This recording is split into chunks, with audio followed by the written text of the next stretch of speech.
a tremendous looking trophy. What's up, everybody? Welcome to Platinum Explosion for this week. I'm your host, Dylan Blight. Joining me, Nicholas Pryor and Ashley Hobley.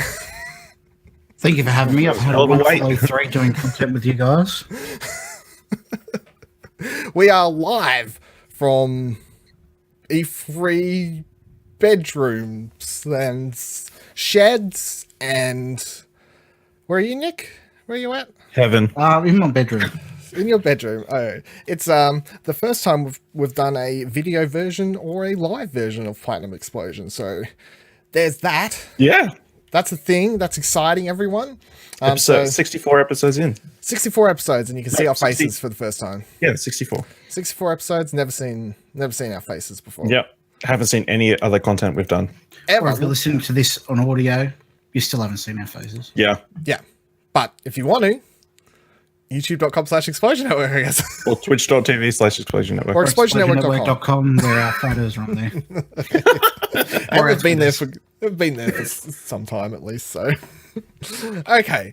So we was waiting on Kieran.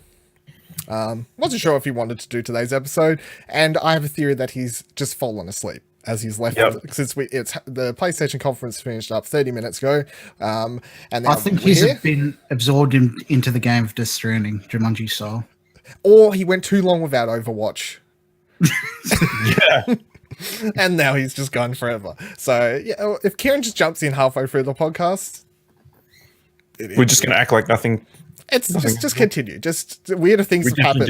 But weirder things have happened, but you don't usually see the video factor of the weirder things that are happening, of course, which is the thing. This is, of course, number one PlayStation podcast in the Oceanias, and we are going to be covering E3 today. So we're going to run through, in order of things, we're going to run through pre-E3 announcements, give overall impressions of PlayStation's conference that we just finished watching, run down through everything that was shown at the PlayStation E3 conference, and then we're going to go over some of the bigger titles that were announced at E3 throughout the event in different conferences. If you're watching the video version or you're live on Twitch, thank you for joining us very much, Twitch chat. Feel free to drop comments, questions, concerns in the chat if you'd like, and we can talk about them as we go, because what's the point doing it live if you're not going to do that? But if you're watching live, you just saw what I have to see all the time and try not to laugh at, which is Nick looking off to his side sometimes and I have to keep talking and not go, what the fuck are you looking at? For the record, I was looking at myself in my bedroom mirror. Yeah. Sure, whatever works. All right, so E3 this year, I'd like to also fuck off, Ash. E3 this year, I'd also like to officially call welcome to February 3, where that's all the games are now. What happens after February next year, I don't know, because I wasn't watching the Donald Trump summit, and I'm not sure if the world ends after February. They want to get me in all before then. We don't know, because we was watching PlayStation instead. So, if the world's ending, and that's why all the games are coming out in February, it's all kind of gonna. It all checks out. Yeah, I'll check out with the summit afterwards, but more importantly, video games for now. Let's cover some things. Yeah. So let's go over the 5 pre-E3 things first, which really weird. Especially these are really weird, especially when you get down to Sony's actual conference. They announced 5 things in the days leading up to E3, and everyone's kind of like, oh, they're gonna have so much, like they just got to spread it out at E3. And then of course we get to the conference today, and you're kind of like, some of this would have been cool in the show, but okay, you do whatever you need to do. So the first thing that they announced was Tetris Effect, which is being made by dude behind Res Infinite and Luminous, and it's a VR Tetris game that looks trippy as all fuck. I'm really excited. Nick, you're also... Yeah, that trailer was really surreal, and if the gameplay's like that, I'm sold. Well, the gameplay is just going to be it's just going to be sitting there in VR with some crazy visual shit happening in your face, and you're going to be tripping out with the music and everything, and then you're just going to be playing Tetris. I mean, Tetris is Tetris. You use Tetris. You don't need to change what's Tetris, because Tetris is already great, It's like some games are just perfect, some aren't. There's only a couple perfect games in the world. Pong, Tetris, Space Invaders. I don't know if you can... Death Stranding. Sure. Whatever works. But yeah, I'm really excited for that. I think it's great. And also the trailer was just so fucking epic to build up towards a Tetris reveal. And I thought that was really great. So I'm looking forward to that one. And my question for this is, Is it only VR? Well, no, not just that. Can I count it as an E3 game? I don't think you can, right? I mean, it's pre-E3. Pre-E3, yeah. Yeah, so then I can't say it's one of my favorite new games from E3. Well, so they should have announced it at E3. Unless E3 is the week. Oh, E3 is weird. E3 you can count it if you want. If it's shown at E3, it's an E3 game. Technically, E3 hasn't started yet. Yeah. E3 doesn't start till the show floor is open. You're all right. You're all right. So, yeah. So if they show it on the show floor, then it can be a game of E3. Thank you for clarification, Ash. Or in a press conference. Yeah. But my problem is I'm doing early late nights tonight, 6:30 with me, not Kieran, and I want to talk about things, but it doesn't really help me because if the thing starts tomorrow, pre-3, Buddy Watson in the chat says he loves the Tetris Effect song. Going to grab that soundtrack, SoundCloud. I love the speech. The guy's voice. Yeah. Very serious for a documentary. So then the next game they announced was Twin Mirror, which is Don't Nod VR and non-VR game. Did anyone watch the trailer for that? Yep. It's a Don't Nod's busy. Yeah. It's like Black Mirror crossed with X-Files or something. I don't know. Like it's some weird thing. I didn't get much from it. I didn't see much. It was just a cool. Show me more. Yeah, I'm sold on it. All the trippy, like stuff moving in the background, and like I don't know, it's hasn't sold me on it yet. It's a VR game, so I'm interested by outset, but it's not like a full VR game. It's an optional one. So, but still, I'm intrigued. Then you got Ghost Giant PSVR game, which is like a cute little. I don't know. It wasn't a mouse, but it was something like that. Okay. Whatever. It looked cool, like kind of like Moss. But will it be as good as Moss? Don't know, but we'll find out.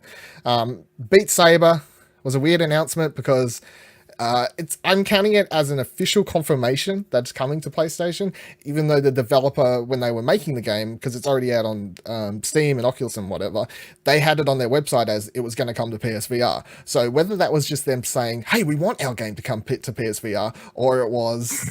like it wasn't officially confirmed, but anyway, it was a weird announcement. Nonetheless, Beat Saber is officially confirmed for PSVR now. I'm fucking pumped. I've been excited about that game ever since I saw the first 16-second video that Twitter account uploaded like a year ago. Do you want to play that one, Nick? Yeah, I'll be keen to get videos of me from the outside, and I'll look like the Star Wars kid. Yeah, fucking swing it around. Like you're also probably going to knock Stacey out at some point. So, more than likely. Violence against women. Australia says. Don't play Beat Saber. And then the big announcement, I suppose, which was on the second day, they didn't really space them out in any sort of way that makes sense. The big announcement on the second day was that Days Gone release date, February 22nd. Mm-hmm. Yep. Only game coming out that day. Only day, yep. The only game coming out that day and in the whole of February. Maybe not true. February is the last month of human civilization, as far as I'm concerned at this stage. Wish they'd come out the day earlier. It is. It's just weird. Like, I would make a 2-minute trailer and announce the release date during the conference, right? It's weird. I feel like they don't have much faith in how that's going to perform. I don't think I know they don't, because they put out the first hour of gameplay and they're just trying so hard to get people to understand what it is and get excited for it and go, no, it's not just like a Last of Us kind of game, it's a bit more fun and all this sort of stuff. But then all the trailers are moody pieces, but then the developers are saying, no, it's not as moody as you think it is, but it kind of is, but it isn't, but you can have more fun in it. They're having a hard time selling the tone of it. It's a bit all over the place. Its proximity to Last of Us is just it's hurting it so much. I suspect that's why they didn't show it in the conference. Yeah, because they were showing Last of Us as well. Although they didn't show any zombies in Last of Us, so this is true. No clickers; they're all gone. It's just the humans now. It's a good theory, which is scarier. Yeah, I like it. Humans are the true evil. That's the tagline of The Walking Dead. But let's jump into the PlayStation E3 conference. So what we got was 4 main exclusives with gameplay all shown. So we saw gameplay for Last of Us, Ghost of Tsushima, Death Stranding, and Spider-Man. They're the 4 ones that they announced pre-hand, and we got lengthy gameplay demos for all 4 of those games, which is good, I suppose, because if we didn't get a gameplay demo for Death Stranding, I feel at this stage a lot of people, including Kieran, would have just thrown up on their monitors or something. I don't know. Hashtag stop hating Hideo. Yeah, hashtag stop hating Hideo. And then we got 4 other games with varying exclusivity. I don't know, it's weird. It's like, is Resident Evil 2, which was announced, is that exclusive? I doubt it. Then we got Trover Saves the Universe, which is exclusive probably for at least... It comes first. It comes first to PSVR, so that's timed exclusive. Then we got the Kingdom Hearts full collection of both collections one that's PlayStation exclusive of things that's another weird and a one. Limited console. And limited edition consoles. That's an exclusive thing, but the Kingdom Hearts 3, they should, of course. Really? The PlayStation console is exclusive to PlayStation? I mean, the console's a limited edition. The console's a limited edition. And then they announced Neo 2, which I highly doubt is exclusive, because Neo, I just don't see that. So it was a weird conference overall. Nick, what did you think of the PlayStation conference overall, especially with its weird start and all over the place? I think of the past 3 years, it hasn't been as great. Like its pacing was off, and I don't think there was enough payoff for that. The original haul being the same thing as from the trailer. I don't think that paid off at all, and the musical sections just seemed to fall flat. Mm-hmm. I think, they could have gone back to the drawing board on that one. Yep. Ash, what do you think? I think when they do an edited version later, it's going to look really good. Just cut out the intermission out. Yeah, cut out the intermission. Yeah, the intermission hurt this so much. I mean, we're sitting there going, "What the fuck is going on? What are we been waiting for? Are they going to the real conference? Like, are they switching between different ones? Like, I had the theory that each time they was going to show a different theater for all the different things. And even the second theater wasn't as epic as anything they've done before or the past 2 years either. Nope, very much following that PSX. It was just a giant steel dome. Yeah. It's a bigger, wider screen than it has been the last. No, it's been bigger before. It's wrapped around the entire place before, pretty much. Like that's whenever. No, but the last couple of years have been like that theater with just a flat screen. So. Shree said if they told us less about it, there'd almost be more hype in the chat. Anyone agree? Yeah, if they didn't announce if they didn't announce the 4 games, would it have been more exciting? No, I think she's talking about Days Gone. If there was less talking, that's when that comment came out. Well, my question is, if they didn't announce I'm reading it however I want. If they didn't announce what the 4 games they were going to show, do you think it would have been more epic opening with Last of Us gameplay, getting to see Ghost gameplay, getting to see Death Stranding gameplay, getting to see Spider-Man gameplay? Because every time the gameplay started, you were kind of like, I expected this because you announced it.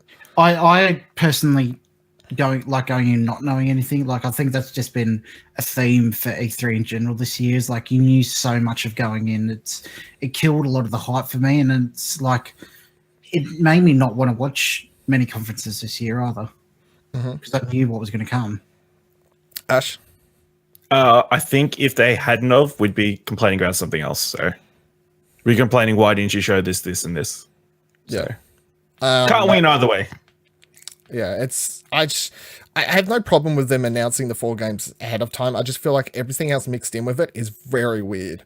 Like, especially when you look at something like Trover Saves the Universe amongst all that other stuff, and even Neo too. You're just like, it's just like a weird mix of 4 other games. It's like there's 8 games there basically, and it's 4 of them are exclusive straight up with heaps of gameplay, and then the other 4 are just really weird. And then they had that whole intermission thing, which just killed any mood. Like, everyone was so high off that Last of Us 2 gameplay demo. Like, everyone loved that, right? No one's going to say that was... Or people that are homophobes or something are going to hate it, of course. But other than them, everyone's going to love that gameplay demo. And then you're like, yes, let's keep going. And then go out to Sid Schumann and Ryan Clements. And not against them, of course, but it's just like... It's not their fault, What the fuck? Why wouldn't you just play trailers for different things while they're moving everybody? If they move, why do that at all? Well, take the 5 pre-E3 announcements and stick them as trailers as they're moving them. If they still want to do it, that is better than them talking. I feel so. It's just really, really odd. It didn't keep the mood up at all. Because even if you're just watching trailer for Days Gone release date, you're like, fuck, that would keep the mood going. I mean, going from Last of Us to Days Gone. Days Gone would be weird, but at least the mood's still going. You're like, release date, fuck yes. So would have just kept it going. It was very, very odd. interval and where to place everything. Moving on. Let's drop through what they did show us. Last of Us 2 demo, finally, gameplay.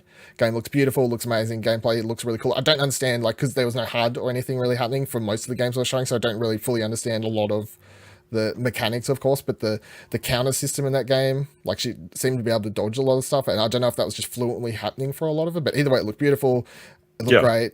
Ellie looks cool. You got a flash forward where she's, like, in some sort of civilization or something like that, and then is a flashback or no, but the flashback seemed to show like it seemed to imply that was a flashback to when she's killing all the ritual religion people or whatever it is that they was implied, especially that's in the future. Welcome to Westworld. Welcome to Bevan World.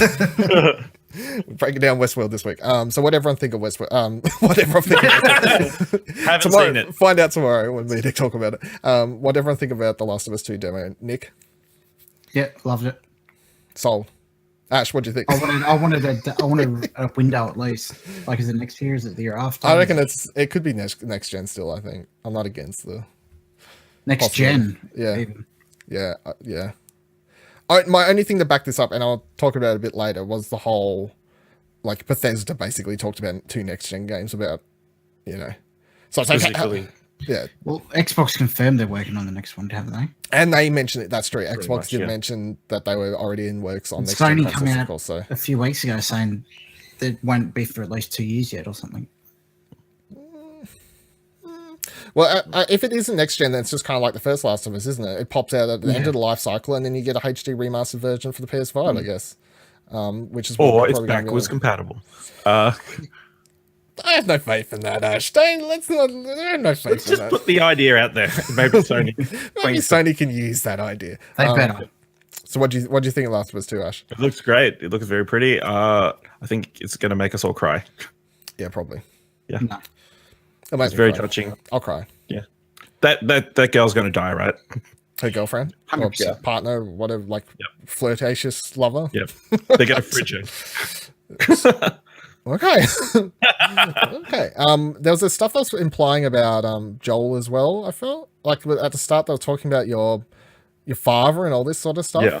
I was like, is it? Or it could be someone else. It could be, of course, a twist or something like. Could be Could be Joel's your brother. actual father. Oh, that's true. Yeah, this could be a real father. Well, we still. It's funny, like the amount of stuff we've seen from this game, and like especially what we saw last time wasn't Ellie. Yeah. It was people are assuming is her mum. So Other group. it was the other group. So it's interesting to see if that's who Ellie runs into, and then that's who she's with in that sequence where she's in the church area or whatever, like the dance thing. Like that could be part of that group, maybe. Yeah. I guess, which would make sense.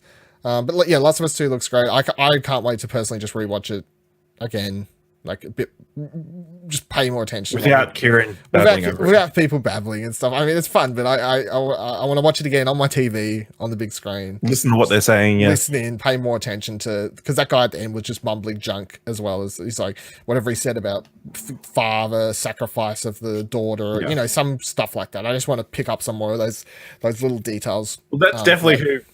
And in the first trailer, Ellie said he's going to kill all of them.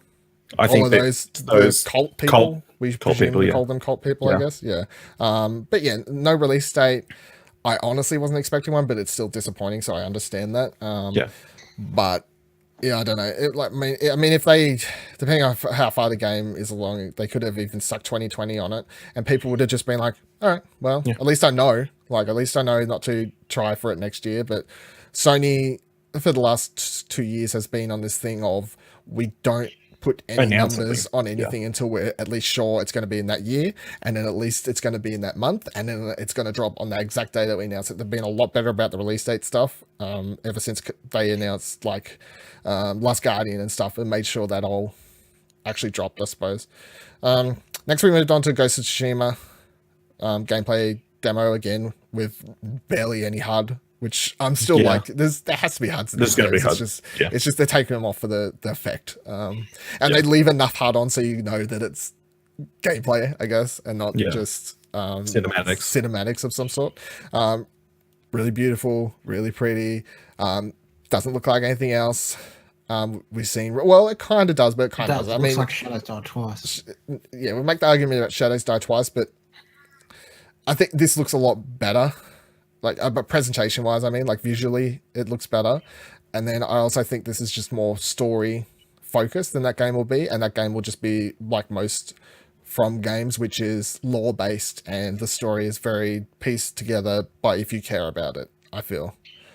But what everyone think about what we saw of Ghost of Tsushima, Nick? I'll play it. Yes, do you want to go for more? Or is Ash going to be about the same?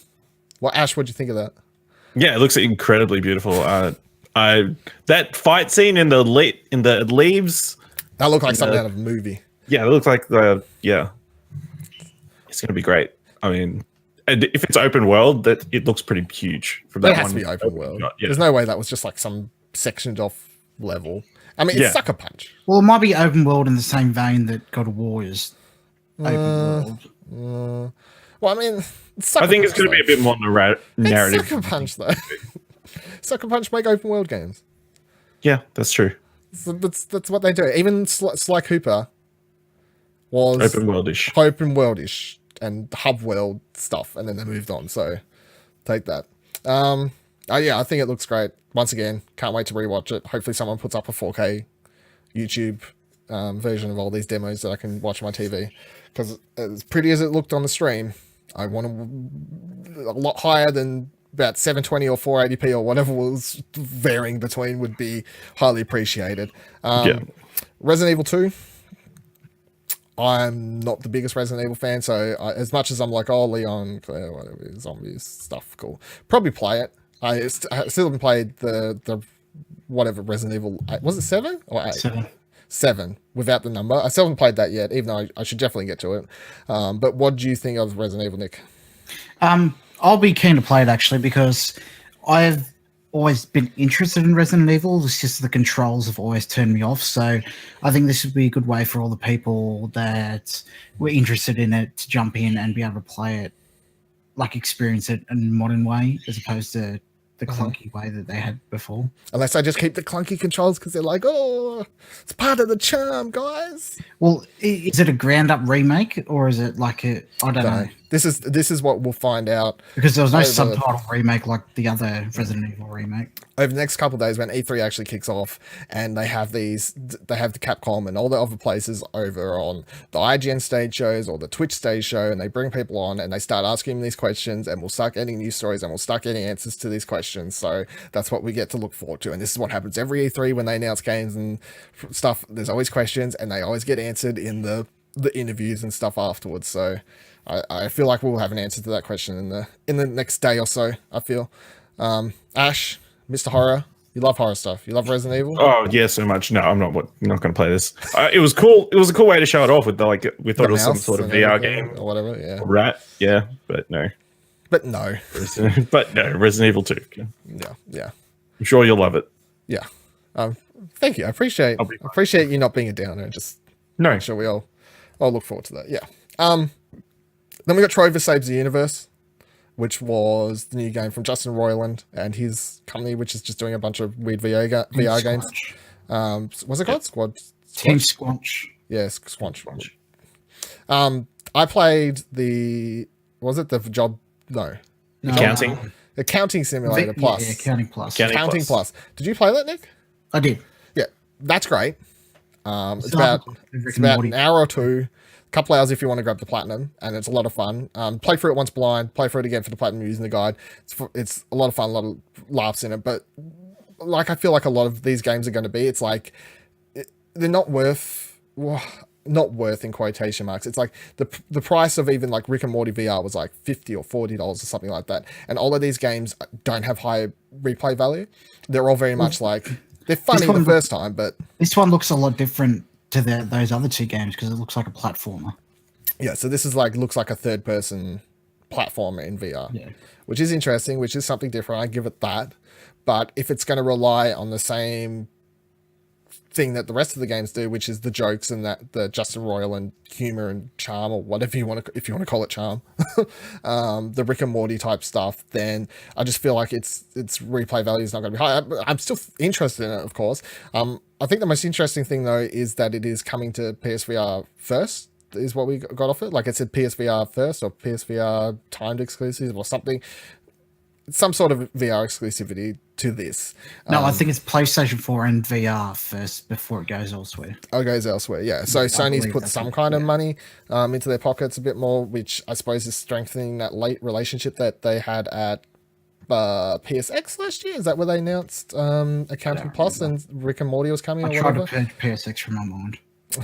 I think that's where they announced it. So that means they've strengthened that relationship since then, because these games, Rick and Morty and Accounting Plus, or no, just Accounting, were out on Steam and Oculus beforehand. So, but that's cool. It's a VR game. I'll play it, but I just worry about that high tag VR stuff, which is the reason people hate VR games. Like, you see so many people complain because it's like it's a 1 to 2 hour experience, but it costs $50-$60, and people don't want to be paying that all the time. So.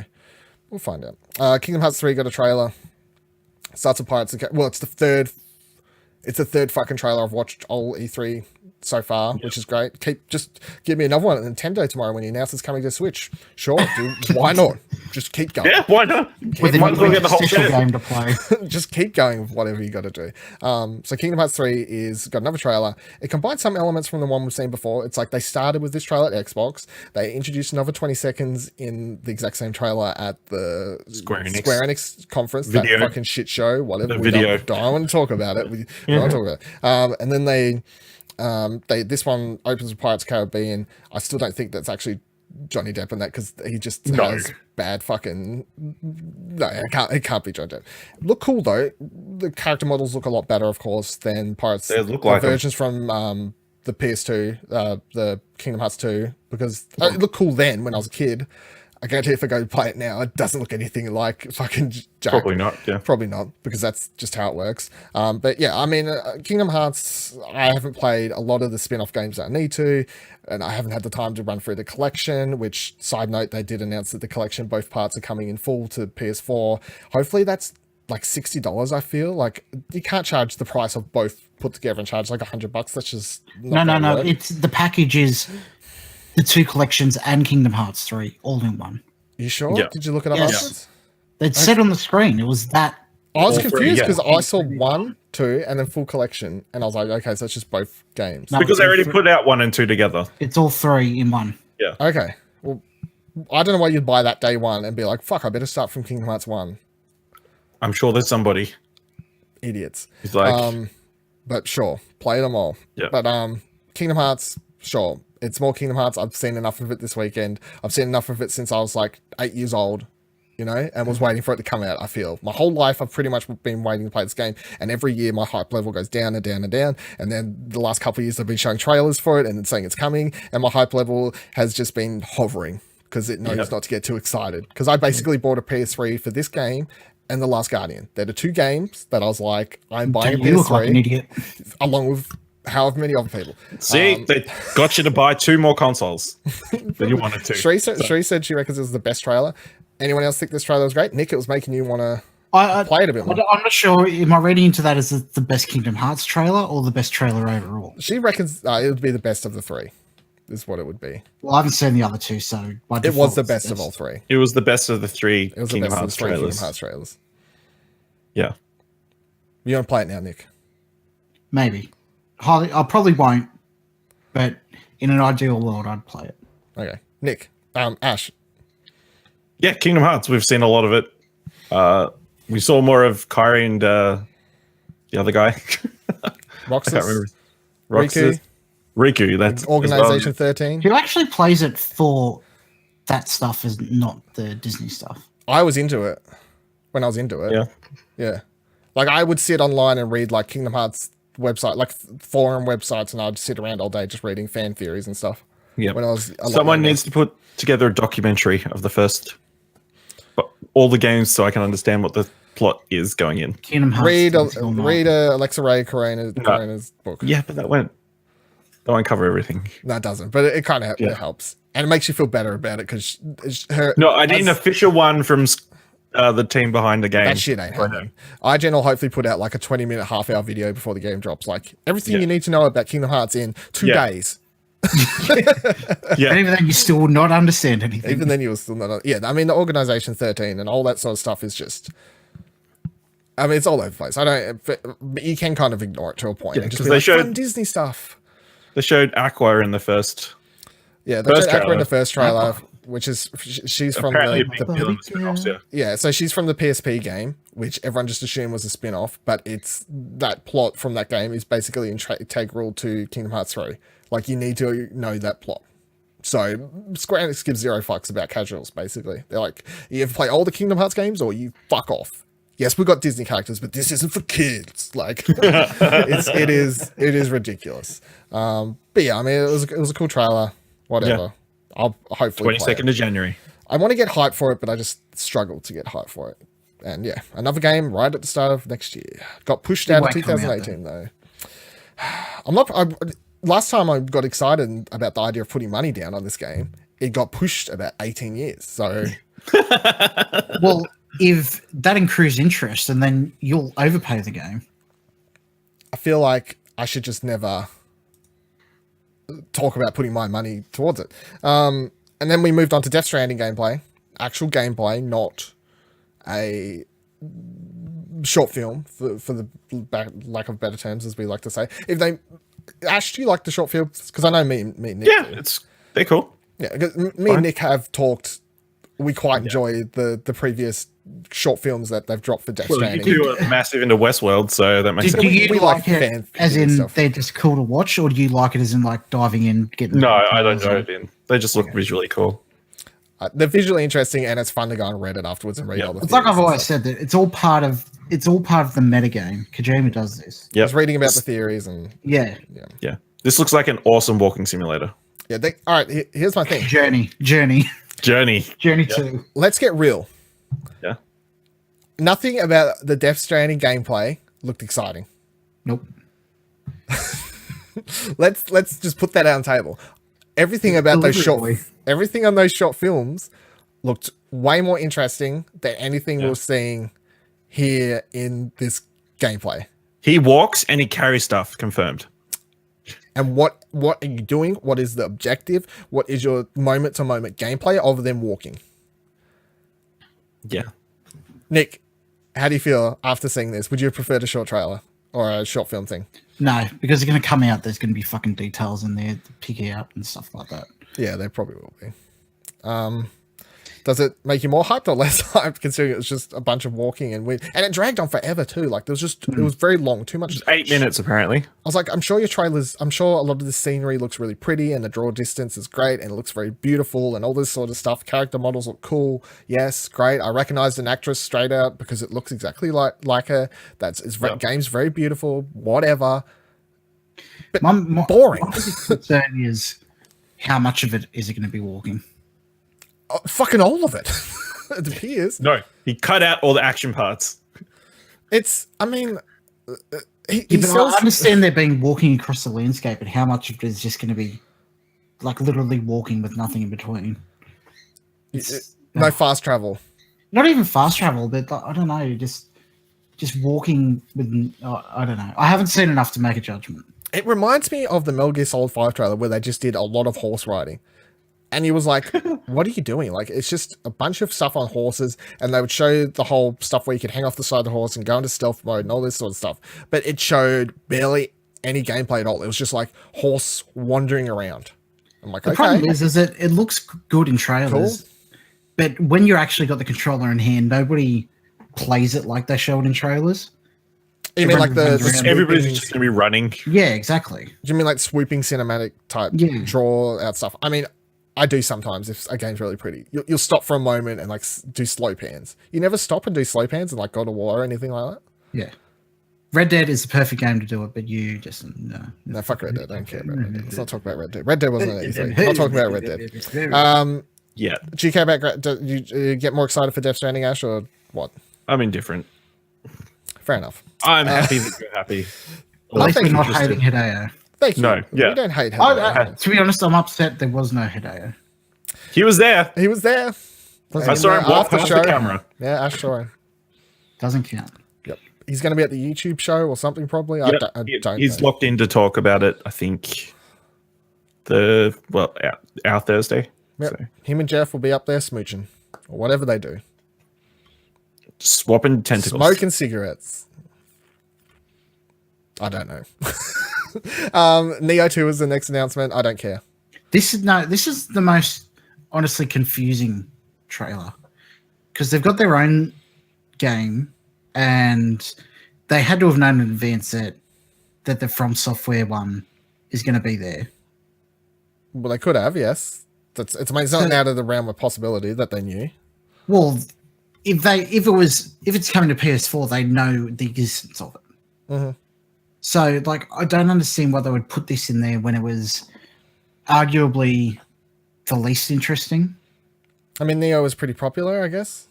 Yeah, but I don't think it was super popular. No. Well, in that audience, I feel like it was very popular. For whatever you want to describe I that don't know. Souls-like audience as. It's just very confusing for me to put it in there. Yeah, this is probably the weirdest trailer announcement of the whole show. I feel it's just odd. It just feels off. It just feels weird. It's really weird. It just seems like in direct competition to their own thing. Yeah, it's odd. Ash. I have no feelings. I never played Neo. No interest. And that's about all I think. That's about all I've got to think so. So then Spider-Man. And the stream started going to shit, but we got Spider-Man gameplay, and then it was a thing. And then after the show, they were like, "We're going to play more Spider-Man," and everyone wasn't sure if that was to keep watching the stream or not. It's a very PlayStation weird conference. But Spider-Man, lots of villains. He's swinging through. Yeah. They're all breaking out. Goes it's through. Negative. Hey? And there's a big bad. Yes. And then they're all kicking the shit out of Spider-Man at the end. And then he turns around and looks up and then says something along the lines of, "Wait, it's you," or what you, or something like that. So with a glow. Yeah. And someone showed up. Everyone's trying to work out who it could be. Is it another villain? Is it someone shing up to save him? Is it the big bad who's in charge of everyone else? Is it Thanos? Is it Venom? No. Is it... No. What do we think about the Spider-Man gameplay though, Nick? Looks fantastic. I'm almost at the point it's coming out so soon that I don't want to say anything more about it. Yeah, that's how I felt going into this. When they announced they were showing Spider-Man at this, like out of the 4 games, I was like, I don't need to see more. I don't care. Like I've pre-ordered it. I don't care. Yeah. You've got my money. The game's out in a couple months. I'm done. Don't show me more. Ash, what do you think? Looks great. I don't care that it looks like it plays like Arkham. I'll happily play an Arkham clone with Spider-Man. Cool that we're getting more villains. It looks like so. Is it too I think many, it was all No. Never too many. I think everybody's because some people are concerned that with Mr. Negative being the big bad, whether that would be an issue or not. But yeah, it looks like it's obviously be a bit bigger than that. One big syndicate of enemies. A sinister group, one would say. Sinister 4, 5. There was 5 on the roof plus whoever. There's 5 on the roof plus whoever's there. Yeah. There you go. Yeah. Dun dun dun. Tom Hardy's Venom. Please no. Oh God. Please no. Yeah, I don't get that. Arkham, as far as I'm concerned, Arkham has one of my favorite combat systems introduced in modern gaming for third-person rollers. Everyone complains that it's button mashy. It's button mashy if you play on easy or whatever, and you can do it that way. It's not fun. It's not the way you're meant to play the game. If you're playing it the way it's meant to be played and you're actually countering and doing all the different moves and stuff, it is a lot of fun and it's really great. And I quite enjoy it. So Spider-Man using a very similar system makes sense to me. And I mean, honestly, how different can you make the combat system in a Spider-Man game? Well, it's counters, it's spider sense. Yeah. You punch people, you web people, combo meter. That's how all these games have worked. There's not much iteration you can do on it. If anything, it kind of makes more sense for Spider-Man than it does Batman. Because how does Batman know he's going to get attacked from behind without even looking at him? Because he's Batman. Yeah. No, because I'm Batman. That excuse doesn't Thanks, fit for me. It flies with everyone else. It glides with everyone else. Yeah. Doesn't fly. But yeah, Spider-Man, and that's how we ended it. And so with that, wrapping up their actual conference, what would you rate their conference, Nick, out of 10? How do you feel about it once we've run through everything? Probably 7. As a conference, 7. Mm-hmm. Ash. Yeah, as a conference, I give it a 7, but the content, I give a 9. Yeah, there's a difference, and that's it. Oddly enough, with preparation compared to the other stuff we've done over E3 time, I wrote down 7 in front of me as well, because it was, as a conference... Get your own fucking score. If we look at it like this, conference wise, that is the worst conference they've had in Easily. a very long, like so far that I can't remember. Like you have to start thinking back for 5-6 years probably Yeah, for it to especially get worse. since the release of the PS3 or the year before coming out. Yeah, exactly. They've been at the top of E3 for so long. Yeah. Kilobyte in the chat saying that's easily the weakest conference Sony has had in the last few years. Easily. Yeah. Easily. Yeah. No argument. No argument about it. But with all that said, and the reason it's brought up, Are you only saying that because of the format of the show? format of the show, the fact that it was the whole start and then a 10-minute break, and that was just off-putting and weird. They had sound issues. They had connection. They had so many issues with the stream. They had issues with keeping momentum up with interest. They had weird announcements amongst other things. They didn't really know what they're doing. And then when the show ended, people weren't sure if they were watching it off a fucking intermission or if it was actually over. There's no coordination. Apparently, from what I saw on Twitter, people at IGN were saying that Sony was the only people not to tell the actual press like their runtime or kind of like when the conference was going to end, so press could know when to switch back to their shows like IGN or whoever else. Even the Twitch official stream was on was eventually just like, fuck this shit, I guess we're switching back to our cameras, we don't know when this is over. We was about to finish up our reacts, they started showing another trailer for something and we're like, I guess we'll keep watching, and then it was back. It was just a mess. It was a complete fucking mess. But with all that said, the reason the score comes back up to a 7 and a decent 7 is because they showed 4 exclusives with gameplay that all looked fantastic. And even though I think I really liked Xbox's... and the music parts. The music parts were just off-putting and weird. It was fucking ridiculous. No, I think Nick was saying it's positive. No. But support the artist, Kieran. I much liked Xbox's conference was a lot better. It ran so much better. Like they had 1,001 PCs on the stage, and still without all that going, their stream run better, even though they was using all that power and bandwidth. So, but they didn't play any Battle Royale games. They didn't play any Battle Royale games. But Xbox's conference was great as a conference, I felt, even though it was basically a third-party conference, and the first-party games they shown could be years and years off. I feel like if you're comparing Xbox to Sony currently in the first-party race, Sony's obviously still got it because they literally just showed 4 killer first-party games. However, in a conference perspective, Sony was one of the worst this year. It's like they go on... It feels like that they treated it as something obligatory they had to do and just chuck something together. Yeah. Whereas the past few years have just been productions and epic, bam, entertaining. Yeah, I think they had like a wild idea of what they wanted to do, and they just failed on the execution. Very miserably. I don't know what a successful execution would look like. If The Last of Us and Ghost of Tsushima, Spider-Man, Death Stranding. Well, Death Stranding looked okay to me. I'm not going to say Death Stranding looked amazing. I'm going to say those other 3 games look amazing. Death Stranding looks interesting, okay, whatever you want to call it. But either way, they're 4 games that brought it up to 7. If it wasn't for those 4 games, it's like, it's so far down. Like, it's just a bad conference. An easy way to fix it in my mind would be have it all in that tent thing, but have it like so people are seated better, and then put Last of Us at the end so it all ties in. Realize the whole time you've been wondering, you're like, why are we in this place? Why is the lights on like that? Yeah, that makes sense. But and that would have sold it better. But then the press would have been so angry. Just get over it. We had to stand for fucking longer at RTX. So I'm saying even fix it so it's for everyone. Elite. Yeah, fucking delete. Yeah. Kilobyte in the chat. Content equals Sony 1, but conference equals Microsoft 1. Yeah, I agree with that. I mean, on a content meaning on a first party level. I think Bethesda 1 overall. We're talking like first party developers. Like I'm not saying console makers. Yeah, we're not talking best conference. We're not talking best conference overall. We're just talking out of what's been out of Xbox. The console war, whatever I'm talking. You want to get fanboy? We've of course got Nintendo PC one. And honestly, with Nintendo yet to happen, I feel like Nintendo could very fucking easily just take especially like a Pokemon. Especially when they got Pokemon and Smash, they could very easily just win. They could put out an amazing show tomorrow morning. Easily, I feel. On a first party level, I mean, like Xbox was just here's a bunch of third party stuff. Like we're showing it on our stage, but it's basically all going to come to something else. if you haven't heard about us talking about, if you're watching live or your audio version or YouTube or anything like that, if you've watched or heard us talking about any of the other conferences, we have been doing 15 to 20 minute reviews straight after the conferences, which you can all find on youtube.com/Explosion Network, twitch.com/Explosion Network, ExplosionNetwork.com, or search for review discussions by Explosion Network on your podcasting services, and they are going up as audio versions as I get them out. There's 2 to 3 up currently. The rest will be going up shortly. So if you want to hear those, there's not one for PlayStation because we do. This one. We do a PlayStation podcast.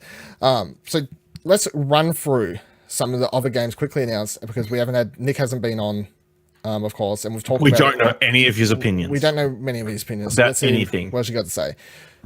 Start with the big one. Well, no, it was not the big one, but it's a big one for you, I suppose. Just Dance 18. Just Dance 19. Battlefield 5. From everything you've seen and heard at the actual E3 conference, Nick, as someone who did not like the initial trailer, how do you feel about Battlefield 5 now? Because I feel like EA has shown the game fucking atrociously. Yeah, EA has really shut the bed with the marketing of this game. Like I said, in the worst. I have never been less excited about a Battlefield game in everything that they've shown, but then I go and watch videos of like big Battlefield influencers and YouTubers at EA Play and playing it and uploading their gameplay and explaining what's going on.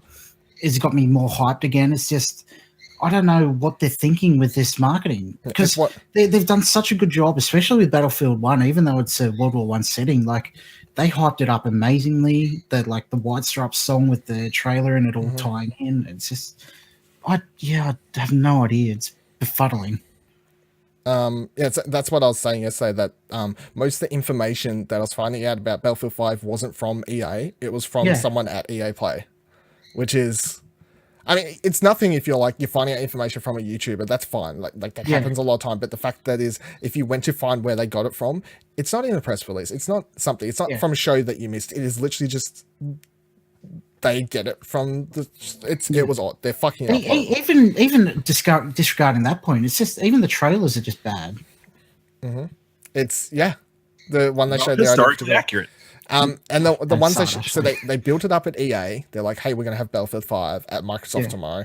Can't see you there. We'll show you more. It's gonna be exciting. Microsoft, they showed it for a hot minute. Nothing. No gameplay. Like an actual minute.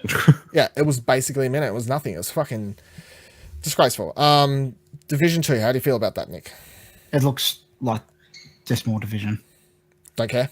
No, like especially in the realm of now where games are coming out like Destiny, Division, even Warframe even, and now Fallout 76. So it's just, I don't know. I think it's missed its opportunity. I don't know if I will pick it up. I would say that I won't, because I've got friends that are really keen on it, but and it's like just too so much coming out. It just looks so much similar. It's more Division. I like the original Division. I like that at least they're adding raids and they're talking about characters as it goes forward. And they're planning more towards the end game, which is what the first Division did so bad. It's like once you finished it, you was chucked into the dark zone, but there wasn't much to do really, and you didn't know what you're supposed to do, and you didn't know what the end game was really like. So I like how they're at least planning for that. The settings at least a little bit different to the first game. It doesn't look like New York because it's not New. I mean, it's not a city. It's not a city with a bunch of. It's not a skyscraper at all time. The trailer started with greenery and stuff, so that was nice. I feel. And Ash, your opinion still seems the same as we talked about yesterday. Don't care. I guess. Yeah. I'm indifferent. Shadow Tomb Raider. I haven't watched anything about that. I'm not interested. Not interested? No. Do you feel like after everything, Ash, you're more interested to go back and play the second one? Because we're probably not going to see it at Nintendo. So after everything we've seen of Shadow Tomb Raider after the last couple of days, do you want to go back and finish the second game before this one? Maybe. There's nothing really coming out in the next few weeks, so yeah, I guess. Yeah. I feel like Shadow, they haven't done a very good job marketing it either. No, not really. I didn't think any of the trailers were really that interesting. I didn't think the gameplay demo they showed it. Well, the Square conference is just atrocious, but the gameplay demo they showed at the Square conference was odd, to say the least. Well, the plot synopsis of the game that we got was she was trying to find her father's killer. And you never got that impression from any of these trailers. You get no impression of the story. I don't know what they're doing. Devil May Cry 5. The plane thing was cool. The plane thing was cool, but it was 30 seconds, and it's not really a great trailer. Devil May Cry 5. Do you care about Devil May Cry, Nick? No. Okay. Is it just like the other Devil? I've never played any of them. Yeah, No, except it just he's looks wise. got a Sarah Palin-like character. Oh, Talk Yep. he's got the Alaskan. white hair back or the black hair? He's got white short white. hair. Okay. Yes. Yeah. Everyone on the It- internet get angry because I've never played any of them, but Me neither. It's a thing. whatever. Like, It's I don't like those that particular kind of combat games anymore, like the Bayonettas, the Devil May Cries, all that kind of stuff. yeah. Kilobyte in the chat saying he's disappointed in Halo Infinite reveal after they botched Halo 5, which is one thing I'll say that Sony actually got right after everything is that their actual first party titles you're excited for. Xbox's conference was more exciting over third party stuff. I think you misread his comment. He said he was disappointed with the Halo Infinite reveal. Yeah, that's what I said. So he's not excited. Yeah, that's what I mean. Like, that's what I'm saying. He's disappointed. So, but we're excited for first party Sony stuff. Oh, Sony stuff, yeah. They I thought learned you said it That's Xbox. what I- where Microsoft has it. Yeah. So Dying Light 2. Do you care about this one, Nick? I'll pick it up on sale, I guess. I enjoyed the first one fine, but it's not something I want to rush out and grab. Me and Ash haven't played the first one, so Yeah. I mean, it got announced. I was kind of like, it looks cool, parkour, whatever. Yeah, it looks cool. Stuff, but yeah, but I It haven't looks played like the much first one, of the so same. yeah. Just Cause 4. Don't care. None of us care. You Cyberpunk already talked 2077. That's I don't know. That trailer left me more confused, I guess. About what? Whoa. Well, I am excited for it. It's just tonally, it looks different to what I was expecting. I was expecting something a lot more darker. It looked very You're expecting vibrant. You want, Blade like, Runner-esque? you want Blade Runner, dark, grimy. Cyberpunk. I don't know Not if that's what I colourful want. It's just techno. what I was expecting. Okay, Yeah. fair enough. You just need to let go of your expectations. Let go, become one. Cyberpunk 2077 trailer is up there with the Beyond Good and Evil 2 trailer for me. Like, it's currently the best 2 trailers I think I've seen from E3. You could be like, what about Ghosts and Last of Us? They're gameplay stuff, so I'm just talking legit, just straight up trailers. Everything about that looks amazing. I just love cyberpunk stuff. I love the idea of this world that's 4 times the size of Witcher, driving around in that fucking cool looking car, Yeah. doing like I can't even imagine. I like the fact that they hid stuff in the trailer in the glitchy part, like a fact sheet and like about like when's the game actually going to And come Witcher in? codes, apparently. Yeah, and free codes for the Witcher. Like CG Project Red, I don't need a release date. Pardon? CG Project Red. You're saying it in Polish. Ash. It's been a long day. It's been a long couple several of days. So they can do basically whatever they want as far as I'm Oh concerned. yeah, they've Like, earned my money. they've Sight earned, unseen. yeah, and they've earned the ability for us to kind of go, Yeah. no release date on the trailer. Don't care. Don't rush, guys. Like, you put out the quality products. You're almost Don't rush. level. They're at a level that I feel like is only Especially when they got revenue coming in from good old Gwent. games. Like it's nothing. They can take as much time as they want. yeah, and Gwent with people when they start spending money on Gwent, I suppose, is the thing. I keep wondering if at some point during E3 they'll just randomly announce like the Gwent full mode is out or something, but like because it wouldn't be dropped in the I think the full mode will be so similar to beta. There will be. It's no point really making a big deal about it. I suppose it's fair enough. Just a Twitter tweet. Yeah, I guess. But I think CD Projekt Red at this point, I gotta try and not say it so fast. At a point where you can put them up there with kind of Rockstar, where they kind of get a pass for a lot of stuff. Like, take your time, do what you need to do. We know you put out good games because people feel that way about Rockstar as well. You know, it's just do what you need to do. Get the game out when you feel comfortable, and no one's going to be shitty at you. Rage 2, I really like the look of. I think it looks great. I've seen varying takes on it. I know Nick's not going to agree with me based on what his tweets are, but I didn't really like the first Rage that much. I talked about it on the episode when we the 2-3 episodes when we talked about like the leak when it initially happened. But the thing I did like about the first Rage was the combat, the gun shooting. Fucking solid, because of course it's id Software and they do solid first person shooting. I'm a big fan of the Mad Max game that came out a couple of years ago, and it seems to be combining all those things perfectly to create this really fun world that's still very ragey. People were getting annoyed that I saw that were like, oh, it looked like it was going to be more Borderlandsy, more fun, more colorful. It's Rage. It's a sequel to a game that was so dark and dreary and brown that like that's what the first one was. So for this one to divert completely to like a Borderlands fun level, I feel like would have been a disservice to even calling it Rage 2. But I loved everything I saw about it. How do you feel about Rage 2, Nick? The pre-reveal, the pre-E3 stuff had me concerned tonally. Like, I don't know, it's just tonally wasn't going in the direction I wanted. But then seeing gameplay stuff, it just, to me, it reminded me of just Far Cry gameplay, that kind of loop. And I think I've had my fill of that type of game. I need to wait until it gets into people's hands and get opinions on it. Yeah, that's fair enough. I mean, I kind of understand. I feel the same with open world games these days. Like, I didn't pick up Far Cry 5. Yeah. I'm not interested in Assassin's, the new one, at all. So I'm more picky with those open world type games. However, I agree. If this one has a lot of car combat stuff, which is an element I loved from the Mad Max game, I pretty much pick it up based on that entirely. Because that is something that none of those other games that we're talking about in the open world spectrum has. That car combat fun. Was it car combat, though? It was just firing rockets at it. Yeah, it I feel like car combat is a mechanic a lot of people get wrong. Yeah, I feel like Mad Max got it right, though. I feel like they were on the direction of getting it right, but I still had like issues with it. No, when you saw a convoy in Mad Max and that dude on the back of your car would be like, convoy ahead, and you'd hear like toot, and you'd charge down over a cliff and like take it down, and you put grapple hooks into it and all sorts of stuff. I felt cool doing that. So if this game has a bunch of that sort of stuff, where you can see like a bunch of cars coming over a cliff and you plan out your action, you can't look over the edge, like I'm going to go down there and take them down. That is something that none of these other games that we are talking about in the same spectrum offer to me. So that's why it's fun. And I know that when I get out of the car and I go to gun combat, it is better than Far Cry. It is better than whatever of the first person shooter you want to talk about. Not saying Far Cry shooting is bad, but it's not. It doesn't have the kick of a shotgun from an id game. Yeah, you know, that's that is the thing. Talking about Kilobyte in the chat says Doom Eternal has me sold. I didn't have Doom on my list of games to talk about because the trailer was just a teaser piece, and it didn't really make me super excited. Does anyone else really care? No, I didn't like the 2016 Doom, so I likely won't like this one. I wanted to go back to more slow, like Doom 3 is what more of a horror game, not the original ones where you're just running around.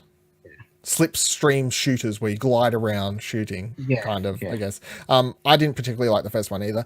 I've got it now. I think I brought it for like $10 or something like that when it was cheap on PSN, because when they added the 4K patch, I was like, maybe I'll like, just for the sake of looking. So I might boot it up again. Yeah. Maybe I try. The prettier graphics will make me love it more. Well, I feel like maybe I could. It was just an excuse to try it again, really. You know, I like the idea of it with the heavy metal and all tying in. It's just the soundtrack's the moment gunplay. It didn't feel like it had any weight to it, and it's like you go into a room and get locked in it to it until you kill arcadey. Yeah, I honestly feel like if I was going to try and play it again, I would be contemplating just playing on it easy and just flying through and having fun listening to the soundtrack and just shooting demons. Because I mean, I got stuck at one stage where the soundtrack kicked in. It's like, and you run around. You spend 2 minutes, you die, reload save, and you're like, well, I'm not into it as much now because I had fucking died. So anyway, Fallout 76, I think is one of the best looking games that have been shown. I still have so many questions about it. There's still so many amazing things. I'm 100% on board though, considering I wasn't from the outset. Everything they showed was enough. Todd Howard got on stage and basically owned walking around that thing like a motherfucker and sold this game to you. It's like, if you didn't care about Fallout, you fucking do now, because Todd Howard was looking for you and just like sinking that fucking game into your eyeballs. We're all getting this, right? Is the overall edition pre-ordered. You've got the 300 edition pre-ordered, Ash? Okay. I haven't got it pre-ordered, but I'm keen to pick it up when it comes out. Are you actually keen, or because you are playing it, I'll play it for the sake of content? No, I'm pretty keen. I enjoyed Fallout 4 when. Okay. So my biggest issue is I didn't like Fallout 4, and I think it being multiplayer and him saying everyone you see is a player. is got me interested. Like, I won't have a Preston Garvey telling me, "Hey, go over here and fucking help this settlement." And the base building seems like it will have, you will have a reason to do it, a purpose, as opposed to an arbitrary build this settlement and collect members over there. The base building is also just more fun if you can fuck around base building with your friends, and set up a like a house, build funky stuff together and be like, this is our place and we're going to protect it. Like it has that element to it. Yeah, well, Minecraft, yeah, exactly. So it has that element to it. It's really weird. As I was when it was announced, it's just like that. The shared world thing is like a step up from Anthem or Destiny or the Division. Like it's just seamless now. It seems like all these servers are shared. There's going to be X amount of servers. It's kind of the next evolution of that, and that's really interesting. However, with knowing Bethesda, knowing Fallout, the game will run like shit day one. I put my money on it now, and it's going to piss us off. Same engine. We are all going to buy it, and we're all going to get excited, and then we're going to do an episode of this show or something, and we're going to be talking about how fucking annoyed we are that it crashed on day one for us. I'll be wary. I'll be doing the episode in my 251B power helmet. Yeah, and you're like, I don't care anymore. I can't fucking play the game, but look at me. I can't see the game, but look at me. But I'm excited for that. And once again, Bethesda did the whole it's dropping in the next couple months thing, which is, I mean, it cool. Which is really is the most surprising thing, is because the cycle has normally gone Fallout, Elder Scrolls, Fallout, Elder Scrolls, where they've gone Fallout. But this one seems to have been in development at the same time, if not before 4. Yeah, sort of spun out of the Fallout 4 development, I'd say. And I feel like 4 should have been a new. I feel like they've gone like, oh, they're implementing the building thing. Goes, oh, this is pretty cool. We can make a whole nother game out of this. Yeah. Apparently, that was implemented very late into Fallout 4. If you watch the no clip, I haven't watched it yet. Although, I mean, of course, I was interested to watch it before because the no clip stuff is great. Shout out Danny O'Dwyer. But knowing that the second part was supposed to drop after E3, or I don't know if it's out now, or if it's out. So I think it'll be Thursday. Yeah. No, wait, it's Monday over there. So tomorrow. Okay, so the second part drops tomorrow, and that's going to have more stuff about 76. Specifically about 76. Specifically about 76. So I might watch them in the wrong order. Yeah. Because I just need to know. I think it'll work. Yeah. So much weird stuff happening. The Adventures of Captain Spirit. Now, Nick, you talked about how Life is Strange Season 2 you actually prefer a lot more than the first season because you just got away with the Before the Storm. Before the Storm, not Season 2. The second iteration of the series. You talked about how you like that prequel series a lot more because it got rid of a bunch of the supernatural elements and it's just a more human story. I agree with you. I also much prefer Before the Storm, even though I'm a big fan of the first season. I think Before the Storm actually helps the original season a lot. So, how do you feel about this free Captain Spirit thing that it was apparently tied into the Life is Strange universe somehow? It's free. Yep. What does that say about it, though? do they have not as much faith in it to sell it? I don't know. It's odd. Or is this a promotional demo sort of thing for... Do they need promotion after they just have Before the Storm? Is it episodic or is it just like... I don't know. It's a one-off thing. Just like a one-off episode. It's a one-off thing from what I could find on all sources. I was Googling it last night. If it's free, I'll play it, but I'm not entirely looking forward to it. Yeah. Ash, how you feeling about this? Yeah. I'm keen to check it out.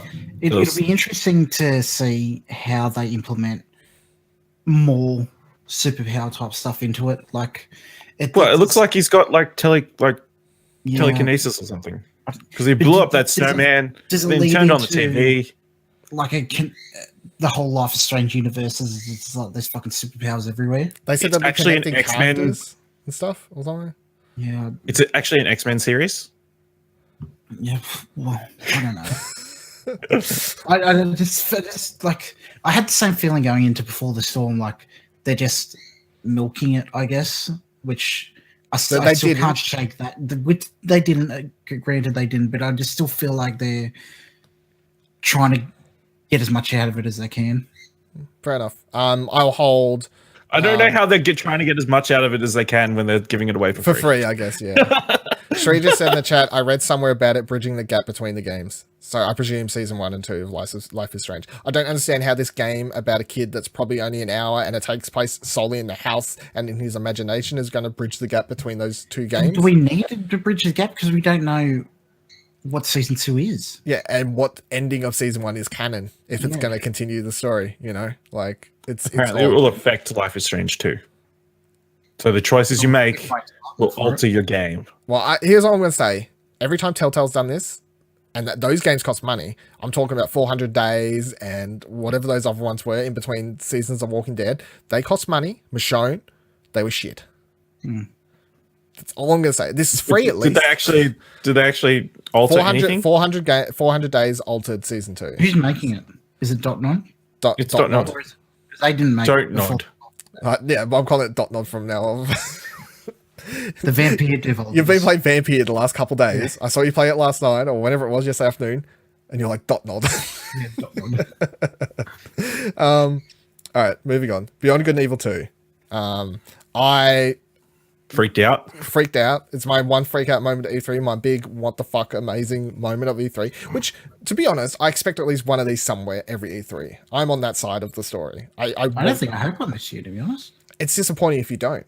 It's sad. You need probably a Spider-Man trailer. It's exciting. Wasn't expecting all those villains. I think it would have been more, oh shit, if I didn't know it was coming up. What do you mean? I guess.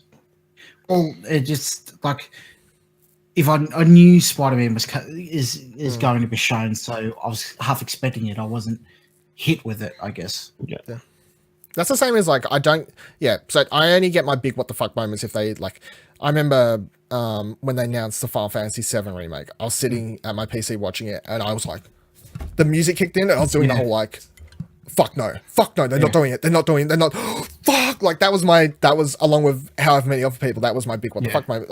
I've never had a big what the fuck moment to just seeing gameplay, really. Like, even The Last of Us 2 today, I'm like, oh, that looks pretty, oh, these gameplay elements are interesting, but I'm not like, you could shoot well. Like, it doesn't. Yeah. I need, like, title announcements, or, like, in Beyond Good and Evil 2, like, seeing Jade. I was like, fuck, oh, Jade's a fucking bad guy. Like, you need, like, story stuff to get me to the shock value, I feel. Have either of you played? No. I played the first one. You played the first one. Ash said he hasn't yet, but he's got it on every console possible. I do have it on my Steam library. And you agreed to stream it. I don't know if I agreed, but I'm open to it. You agreed to stream it. Nick, first game. How do you feel about the first Beyond Good and Evil? I did. The first game was fine. I didn't love it. You're not on the side of history where I am, where... Well, I come to it very late. The right side. Because I played it when I was a kid, obviously, on like PS2. And that's where I played it. So I have fond memories for it, I guess. I think I played it 2008, 2009 or something like that. And it's like... Yeah, did you play it on the original console? Because no, I played it on you PC. played it the PS3 remaster thing. Well, not PC, which is probably the same version they put on PS3, I guess, with a bit up-res pixels and whatever the fuck else. The story was interesting. Like, the gameplay didn't really grab me. It was like, I don't know. I'm excited that it exists and people love it. I might play it, but I'm not like hyped for it. Here's the thing about this one. Everything for elements of fans of the series being one game. Fans of the original game, like me, are getting excited about seeing characters and like Jade and whatever else, and things we know. But this is a prequel, so even though you can get excited about that stuff, I know that's my problem. Exactly. It's a whole different thing. Darth Revan. Yeah, but it's a prequel, which means that even though people are getting excited about seeing Jade and stuff like that, if you're going in day one and you've never played the other one, you don't need to really. No. Like the story wise, it's whatever.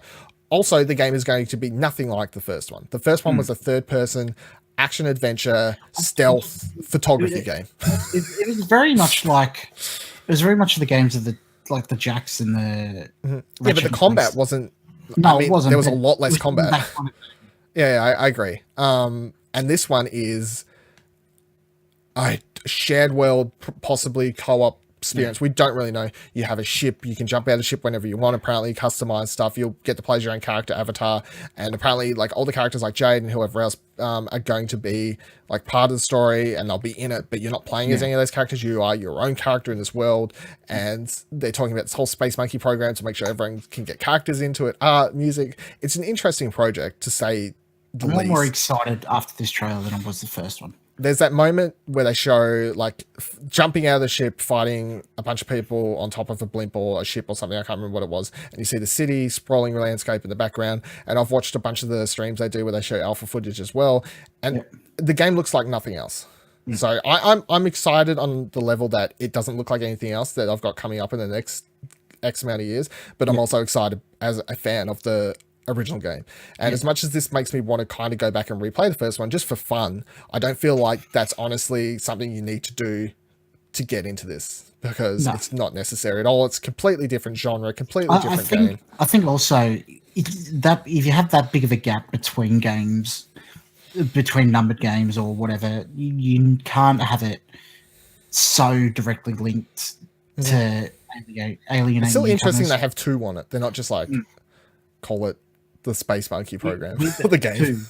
Weird that it's two, but it's a prequel. It's prequel, yeah, it's odd, but do what you need to do. That could change. Yeah, that could change. It's true. What does Walmart have it listed as? Please don't. Fucking Walmart. Skull and Bones. Oddly, me and Ash look at Ash is on board for this. Yeah, I'm on board for this. I love it's Black Flag. This is more. Yeah. I think why Black Flag works so much is that it wasn't always ship combat. I guess. Where this is all ship combat. But I did so much ship combat. Like, I mean, I got the platinum in that game, and I had to do so much ship combat to get that. I know that. But I didn't get bored of it, really. Those legendary ship fights you had to do for one trophy, they were epic as fuck and like actually hard. You actually had to, like, fully leveled up shit, you still had to go into those with a plan. And that was some of the funnest fights in those games, because once you leveled up your ship enough, you could basically take down the normal ships doing whatever. But taking down those legendary 4, I think there was, where you need a plan of action about how you're going to go about this, and when you're using your attacks and where you're actually steering your ship. So shared world, as I said when we talked about after the Ubisoft thing, I'm interested in I'm super interested in if it's got PvP or if it's just PvE, because all we see in the footage is PvE. I think it will have PvP. You'd hope so. Spearhead Gamer says it'll be pop around the Yale. I was about to read that, and I'm like, I don't get the reference. I assume it's a boating reference. Okay, it's a boating reference that none of us get. I mean, I like the pirate games. I don't understand boats. Tow your bore and your... there's your biggest glaring. It's a ship, not a boat. Sorry. Whatever. It shoots cannons and shit. Pirates. Yeehaw, Mahadi. Also had the music Ship from the is King... a type of boat. It also, in the trailer, had the music from the King Arthur movie, and that's... made it great. Let's not forget to mention that little fact. Okay, Skull and Bones is a secret society in Yale. Holy shit. Okay. Just coming in with clearly not that secret if we all know about it. If it's been written in Twitch chat. That's for all about Skull and Bones. Fair enough. Then we also got to see a bit more Transference, which was Elijah Wood's, not Eli Roth's game that was announced last year.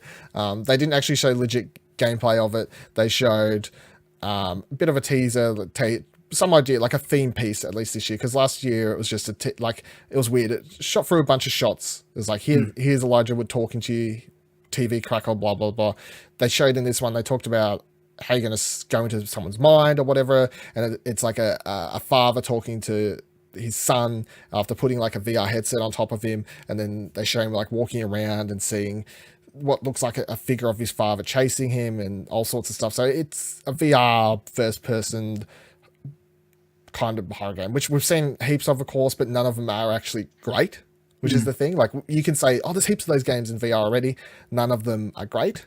So we have a chance for one to be cool. The premise is at least interesting, with the VR being part of the horror element, and also it was FMV, but then it was animated, like there was real actors and stuff. So all the animation's that good that it's kind of seamless. Yeah, and animation was just switching, so they had TV shots in there. I think Starlink, they must have a lot of faith in it if they've shown it again. I feel like they've just put money into it and they have to show it again. Okay, well that's the other option. And also, it's got an actor attached to it, so people get to write news headlines with Elijah Wood's game. Blah blah. Blah. People click on it. Like it's got clickbaity headlines to it at least. Starlink was shown, which is the weird game that they also showed. Ubisoft showed last year with it's the only Toys to Life game remaining in the whole world. It appears after Disney died and all those other things. So, does anyone want to play a Toys to Life game? I'm going to read that in a minute, Ash. Not a chance, Ash. You gonna pick up Starlink? No, I didn't think anyone was here. I might pick up that the Star Fox toy. That looked pretty the cool. Star Fox toy. Yeah, that does. Look pretty cool. I saw the ship on Twitter. I saw the ship on Twitter. The ships apparently look a lot better in real life than they did in a press conference. Spearhead Gamer has posted a comment right for Nick. Right for fucking Nick's heart. Not related to the PlayStation, but right for Nick's heart. Flight Sim Expo has just finished in Vegas, and X-Plane is making amazing improvements with full functioning cockpits with Flight Sims VR. How do you feel, Nick? I feel pretty excited. I'm not as big. I'm not a huge fan. I'm not as interested in civilian simulation or combat because I know IL2 was there showcasing their stuff. But yeah, I'm pretty cool. Like I was just talking last night with some guys I fly with about their VR and stuff, and it's made me interested in picking up a Samsung Odyssey. Yes, DCS. Because apparently they're pretty cheap. DCS is good. I prefer IL2, but I'm really enjoying the Hornet and DCS. If you like flight sims, feel free to tune in to Nick's Nonsensical Wednesdays, 12 p.m. every Wednesday, where he quite often streams DCS flight sim stuff. IL2, yeah. IL2. That me and Ash don't care. Well, that sounds mean. We like that you like it. We like that you like, but we don't follow. No. Enough. Anyway, 12 p.m. Wednesdays, stuff like that. There you go, Nick. Thanks for There you go. There's your moment, Nick. Yeah. Don't like civilian flying games. But not I enough like crashing. shooty ones. And then the other two big games that we kind of talked about as we wrap up here were Elder Scrolls 6 and Starfield, both from Bethesda conference, that they straight out said that we're going to be next gen games. How do we feel about both those and the fact that they're talking next gen already, as well as Xbox? How do we feel about the whole next gen thing? Showing that 20-second teaser, do you think it was worth showing them? Do you think it would be better to just them not showing them because it breaks Bethesda only showing stuff that's like out by their next E3? Did they need to? How do you feel, Nick? They did it. Like I don't know. I think that they felt like they had to. You feel like they had to just because of fan outcry, because they skipped the whole Elder Scrolls Fallout thing. I guess. I mean, and I guess them putting it out like that, saying it's very far down the track, they go shuts people up. Yeah, exactly. They go, we confirm we're doing it. So, yeah. And you can discern information just on that short trailer as well. Like, I mean, I did, but yep. No, but you can pick out like the terrain and the coastline and stuff, and it looks like it's near Hammerfall and High Rock and stuff like that. So you know it's going to be in that kind of region. Thanks, Reddit. Ash. Yeah, I think wasn't Starfield leaked? Is that why? Starfield's been like rumored. I think it was rumored. Yeah. So I probably that was a felt like they had to do confirmation. it. Yeah. It was a cool way to end it, I guess. I feel like they didn't have to do it, especially they're doing the Elder Scrolls one. Yeah. Well, they probably didn't need to, but the Elder Scrolls one, they definitely didn't need to do anything. But I think Kieran was whining so much on the stream that they felt they felt obligated. They just had it. And then they had somebody out the back just render just a random piece of landmass and put the logo up. Like, yeah, stick that up. Whatever works. And then he's not happy anyway. So what are you gonna do? How do we feel about the idea of next-gen consoles, and how many years do you think they're going to be if we're talking about these two games? Plus, Microsoft said that they're working on stuff. Sony says it's two years out. What do you think? How long do you reckon the PS5, Xbox, whatever, et cetera, is? Ash, how many 2 to 3 years, I think. Yeah. I think Xbox is definitely going to release theirs before PlayStation does. But. Yeah, I think they could try and get ahead of the curve. Yep. Nick, sticking to the same?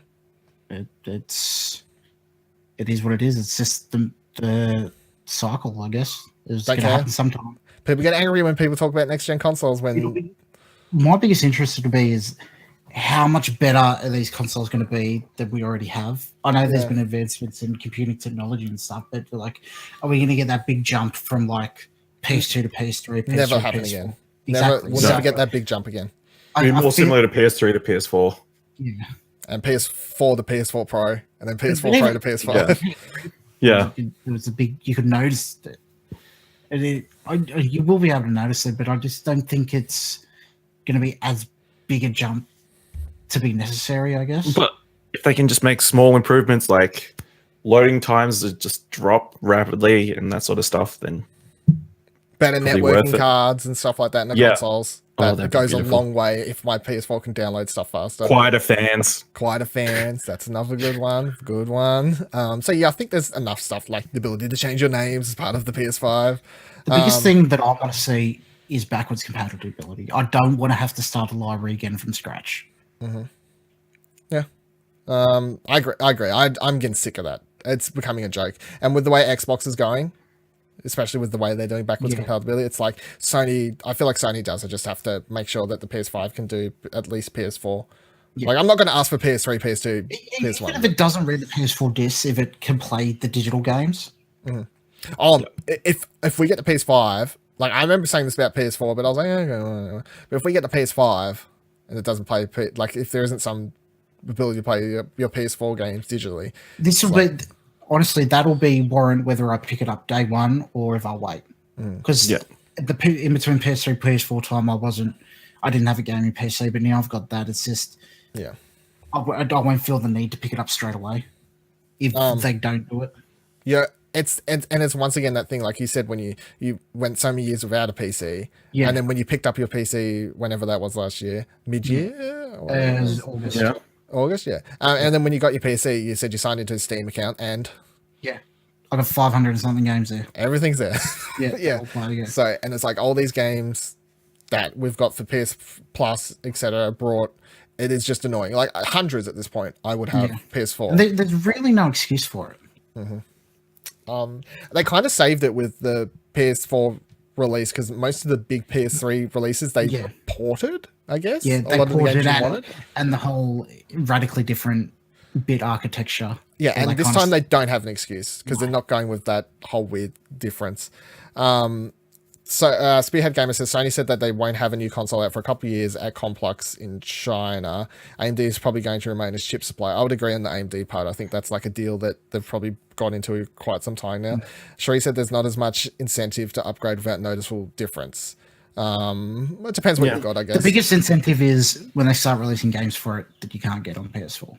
Yeah, and it depends if you're just got to be there day one. I mean, I could honestly just say now, unless the console's like $1,000 or something ridiculous, if it's around the same price that the PS4 was release day, it doesn't, like, I'll just get it. Like, I'm there at this stage. But you don't have to sell me. You got to sell the people who didn't buy a PS4 this generation or skip the Pro or anything like that. So, Spearhead Gamer says HDMI 2.1 is just being adopted for 4K resolution. Current GPU is strained to run VR comfortably. It makes sense to wait a few quarters for the tech to mature for 60 FPS for 4K resolution. That does make sense. And also, that's another thing. VR. Got to remember. Yeah. Will that just be built better into the console? I hope. Yeah.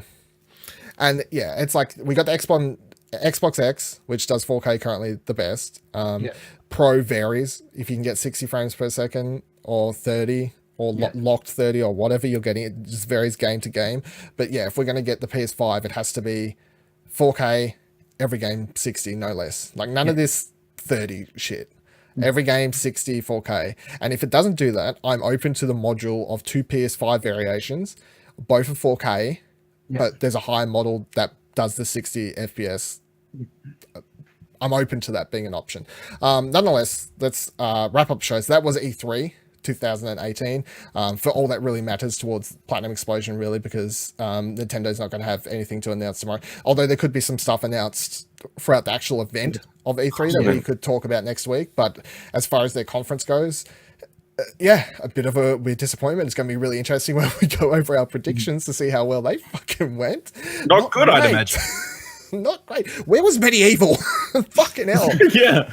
That's all I care about. I just want medieval. They just fucking put it in the thumbnail. Just fucked me right hard.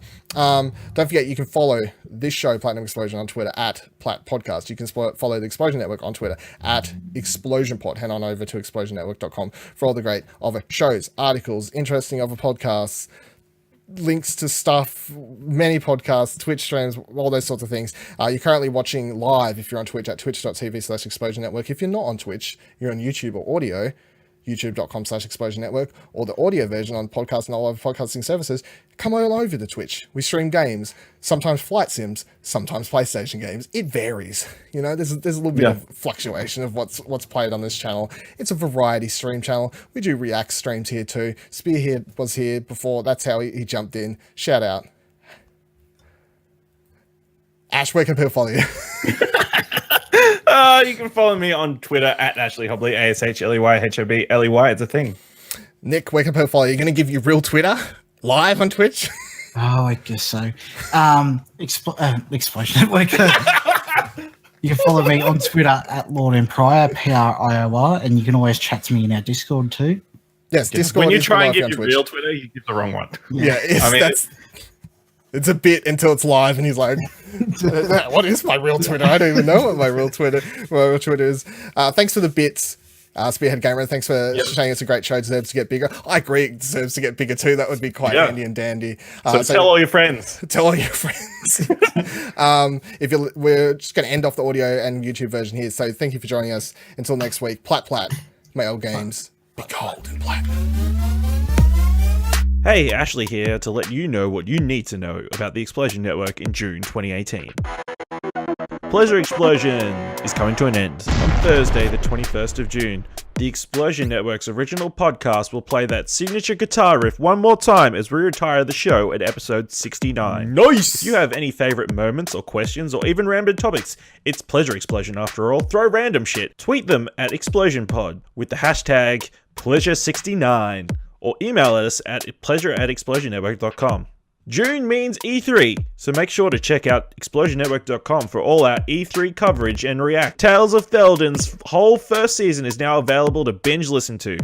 Is that even a thing? Our D&D audio drama is available at explosionnetwork.com, iTunes, and all other good podcasting services. Thank you to everyone who's listened, and if you haven't yet, now's the time. If you're watching Westworld Season 2 at the moment, make sure to follow our Twitch at twitch.tv/Explosion Network for Bevan World, our Westworld after show where we break down every episode. Watch live on Twitch or find it on YouTube at youtube.com/Explosion Network and podcast services including iTunes the day after airing. And of course, you can find all our other great podcasts, articles, and other explosive content like What Do You Want to Watch at explosionnetwork.com. So until next time, keep consuming our content, I guess?